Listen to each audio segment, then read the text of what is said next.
একদিন রাস্তার ধারে একটা কুকুর পড়েছিল।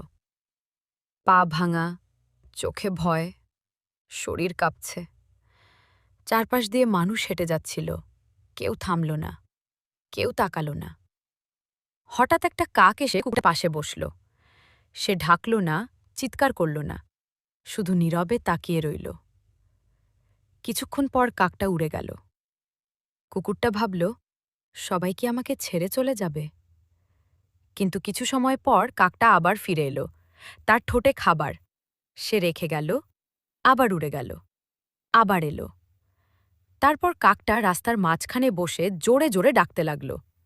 মানুষ জড়ো হল। একজন এগিয়ে এসে কুকুরটাকে হাসপাতালে নিয়ে গেল।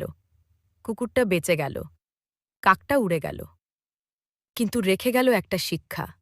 শিক্ষা, সবাই মানুষ হয়েও মানুষ হতে পারে না। কখনো কখনো একটা পশু বা পাখির মনেই সবচেয়ে বড় মানবতা লুকিয়ে থাকে। কিন্তু কুকুর ও তার মালিক আর কাকটি এখন কাঁদছে, কারণ তাদের ভিডিওতে কেউ লাইক, কমেন্ট, সাবস্ক্রাইব করেন।